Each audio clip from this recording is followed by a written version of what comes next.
So మన ప్రపంచంలో ఎక్కువ కాలం వరకు బతికే జంతువుల గురించి చెప్పుకుందాం. The first one is carol. ఇది పకటపు దీవులు అంటారు, దీన్నే బ్యారియర్ లీవ్స్ కూడా అంటారు. ఈ 5,000 సంవత్సరాల వరకు బతుకుతాయి. అండ్ రెండవది గ్లాస్ స్పాంజెస్. ఇది డీప్ వాటర్లో ఉంటాయి. ఇది 10,000 సంవత్సరాల వరకు బతుకుతుంది. And third one Greenland sharks. దీన్నే గర్రీ షార్క్స్ ఆర్ గ్రే షార్క్స్ అని అంటారు. ఇది 400 సంవత్సరాల వరకు బతుకుతుంది. ఇది డీప్ వాటర్లో ఉంటుంది.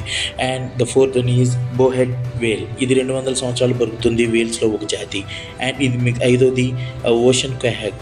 ఇది 507 సంవత్సరాల వరకు బతుకుతుంది. ఇందులో మన చిన్నప్పుడు ఆడుకునే పెరల్స్ ముత్యాలు ఉంటాయి. అండ్ మిగతాది ద జియోడక్. ఇది ఒక అరుదైన జంతువు. ఇది మెక్సికో నగరంలో ఎక్కువగా దొరుకుతూ ఉంటాయి. దీని లైఫ్ స్పాన్ వచ్చి 160 years. అండ్ దాని తర్వాత జెయింట్ టార్టాయిస్. ఇది మీ అందరికీ తెలుసు, తాబేలు. మినిమం ఒక యావరేజ్గా 100 సంవత్సరాలు బతుకుతుంది, ఇంకా అంతకన్నా ఎక్కువ కాలం బతకచ్చు. అండ్ బలి రకాల్లో and the last one is tuataras. ఇది ఒక 100 సంవత్సరాలు బతుకుతుంది. ఇది బలి జంతువులో ఒక అరుదైన రకం. ఇయే అత్యంత